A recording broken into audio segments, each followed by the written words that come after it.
सभी किसान भाइयों को नमस्कार। साथियों, इस समय हम करनाल में हैं और जिला करनाल हरियाणा प्रदेश में आता है। मेरे साथ हैं एक बहुत ही बड़े वैज्ञानिक जो बासमती धान में काफी काम करते हैं। साहब का नाम है रितेश शर्मा और ये प्रधान वैज्ञानिक के पद पे हैं। डॉक्टर साहब, आपका बहुत बहुत स्वागत है मेरी ओर से भी और किसानों की ओर से भी। किसानों के काफी संदेश थे कि बासमती धान हाल ही में जो है वो लगा हुआ है, तो आज मैं विशेष रूप से आपसे मिलने आया हूं कि आप पहले तो अपना परिचय किसानों को दे दीजिए, आपका नाम और कहां आप काम करते हैं। नमस्कार सभी किसान भाइयों को मेरा नमस्कार जी। मैं डॉक्टर रितेश शर्मा, प्रधान वैज्ञानिक, बासमती निर्यात विकास प्रतिष्ठान APEDA, ministry of commerce, Modipuram, Meerut से हूँ। हमारा काम देश से एक्सपोर्ट को बढ़ाने के लिए क्या क्या गतिविधियां होनी चाहिए चावल के संदर्भ में स्पेशली फॉर बासमती, क्योंकि बासमती से ही सबसे ज्यादा विदेशी मुद्रा हमारे देश में आती है। गुड। क्योंकि इस बार बारिश बहुत ज्यादा आ गई थी, विशेष रूप से अगर हम हरियाणा की बात करें और हम करनाल में हैं तो तरावड़ी एरिया जो है वो एक हब माना जाता है। वहां पर बहुत बासमती लगती है चारों तरफ, और तरावड़ी बासमती जो है पूरे विश्व में जानी जाती है। तो ठीक बोला, मैंने भी कई सर्वे किए। यहाँ पर एक दिन 190 मिलीमीटर बारिश हुई थी और उससे ठीक एक सप्ताह बाद 115 मिलीमीटर बारिश हो गई, जिसके चलते काफी फसलें जो थी, धान की रोपाई हुई थी उन दिनों। विशेष रूप से जो बासमती की किस्में हैं 17-18 है, 11-21 है, 1500 तो 9 तो लोगों ने पहले लगा ली थी। तो ठीक है, रकबा थोड़ा कम हुआ होगा, मगर पैदावारी पर हम चर्चा करेंगे। तो डॉक्टर साहब, ये जो बारिश हुई है तो काफी किसानों को फायदा भी हुआ है। जिनके यहाँ पानी की कमी थी तो उससे पैदावारी बढ़ने की संभावना रहेगी। बिल्कुल रहेगी, क्योंकि शुरुआत में पानी की कमी नहीं हुई है और जैसे ही आपने ट्रांसप्लांटिंग की है, अच्छी खासी बारिश हुई है जी। तो आप देखेंगे कि टिलरिंग बहुत अच्छी हुई है जी। और टिलरिंग अच्छी होने से शुरुआत में बेस बढ़िया मिल जाएगा तो फिर आगे लाइफ अच्छी चलेगी। तो वही चीज पौधों के साथ है, बेस अच्छा मिल गया है शुरू में और निश्चित रूप से इस बार फसल अच्छी होने की उम्मीद है। किसानों उन्होंने बोला कि बारिश आने के बाद जो फुटारा था, नीचे से फुटाव था, जो टिलरिंग थी वो बहुत अच्छी हुई है। और मैंने अपने रिसर्च प्लेटफॉर्म में हाल ही में इस साल रिलीज की गई भारतीय कृषि अनुसंधान संस्थान नई दिल्ली की किस्म पूसा बासमती 1692 लगाई है डॉक्टर साहब जी। और उसकी रोपाई मैंने 23 जून को कर दी थी। वाकई उसकी टिलरिंग देखने वाली है, क्योंकि आपके पास समय नहीं है तो मैं खेत में ले जा नहीं रहा हूँ। तो आपने बहुत ठीक बोला है कि जिन्होंने पहले लगा दी थी और पानी अच्छा है, बारिश से टिलरिंग बढ़ती है। तो कौन कौन सी मुख्यतः पंजाब, हरियाणा, पश्चिमी उत्तर प्रदेश में किस्में किसानों ने इस साल लगा रखी हैं बासमती की? देखिए, बासमती में जो सबसे ज्यादा एरिया है वो तो पूसा बासमती 11-21 के साथ जी, क्योंकि दुनिया का सबसे लंबा चावल है और अंतर्राष्ट्रीय स्तर पर उसकी बहुत मांग है जी। उसी में सुधार करके जो पूसा बासमती 17-18 आई है उसको भी काफी किसानों ने पसंद किया है। वो अलग बात है कि उसकी क्वालिटी 11-21 की तुलना में जब हम सेला चावल बनाते हैं तो उस स्तर का शायद नहीं बन पा रहा है, जिसलिए थोड़ा सा रेट 11-21 की तुलना में कम रहता है जी। लेकिन क्योंकि ज्यादा उपज है तो किसान को वो माफिक पड़ रही है। इसके अलावा 1509 आपने जो बताई पूसा बासमती 1692 बहुत अच्छी वैरायटी है, उपज ज्यादा है, बीमारी कम है, सबसे बड़ी बात चौकी कम है, यानी कि उसमें टूटन कम होगी, साबुत चावल ज्यादा निकलेगा और सेला भी उसका अच्छा बन रहा है। तो दूसरी तरफ जो यूरोप के लिए हमारी जो वैरायटीज जाती हैं जैसे 1401 जिनकी एक निश्चित पॉकेट्स हैं जी। 1401 है और उसके अलावा PV1 जैसे आपके हरियाणा की मुच्छल जिसे आप कहते हैं, मुच्छल सेगमेंट की भी वैरायटीज की इस बार काफी मांग है, क्योंकि इनके रेट बहुत अच्छे रहे थे तो इसका एरिया इस बार पिछले साल की तुलना में काफी बढ़ रहा है। Very good. और यूरोप जाती है, US जाती है, तो वहां से हमें प्रीमियम रेट में हम इसको बेच भी पाते हैं। और जो हमारी ट्रेडिशनल वैरायटी है जैसे तरावड़ी है, CSR 30 है, वो अपनी स्थिति पर जैसे पहले थी उस तरह से है कामयाब। जी। डॉक्टर साहब, मैं हाल ही में आपका एक प्रेस लेख पढ़ रहा था आपने उसमें कोई देसी जुगाड़ की सिफारिश की है कीटों से बचने के लिए, कि वो पीला वाला पेंट करें, दीवार पे ग्रीस लगाएं? जी, तो क्योंकि बीमारी का समय आ गया है, किसान सब यूरिया डाल चुके हैं और फर्टिलाइजर सबने डाल दिया है, जिंक डाल दिया है। अब वो स्प्रे की ओर आएंगे और स्प्रे कीटों से बचने के लिए ही है।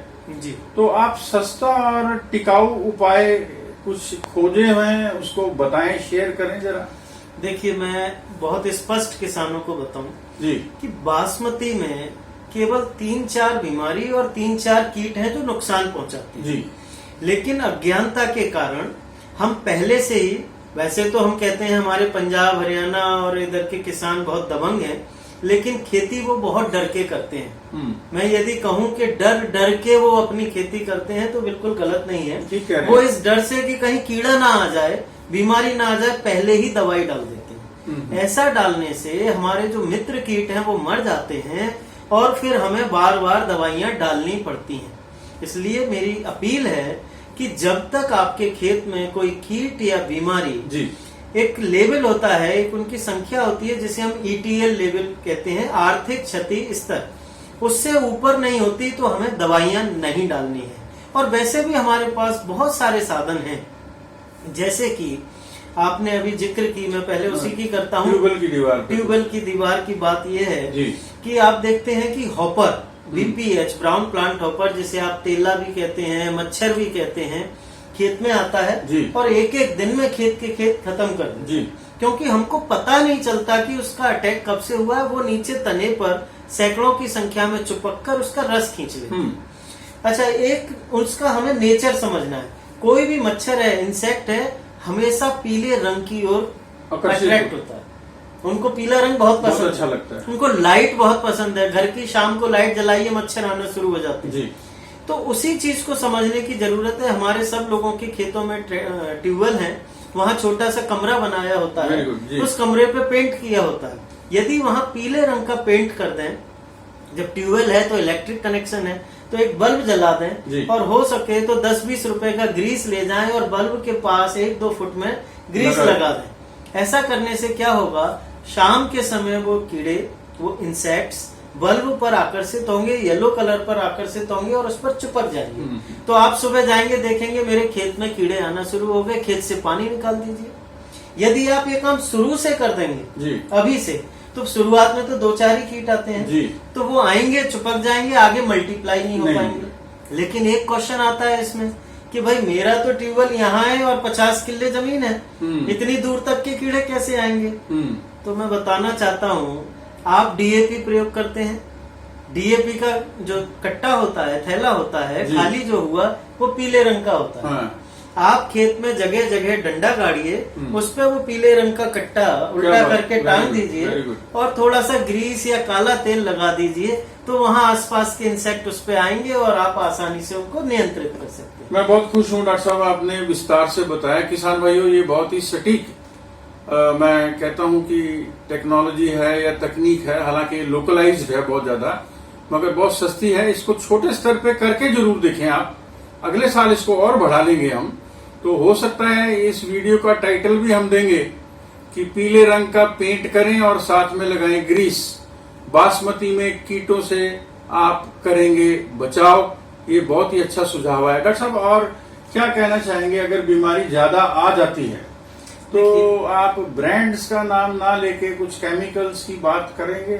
देखिए, केमिकल्स हमें प्रयोग करने पड़ते हैं, लेकिन वो हमारा अंतिम विकल्प। जी, जैसे पत्ता लपेटक, लीफ फोल्डर आ रहा है, हम उसके लिए दवाई डाल रहे हैं, कोई जरूरत नहीं है। वो थोड़ी सी पत्ती का हरा भाग खुरच के खाएगा, खा लेने दीजिए। अच्छा। एक तेज बारिश होगी, वो सुंडी नीचे गिर जाएगी, उसके आगे की 3 टांग नहीं होती, वो ऊपर नहीं चढ़ सकती।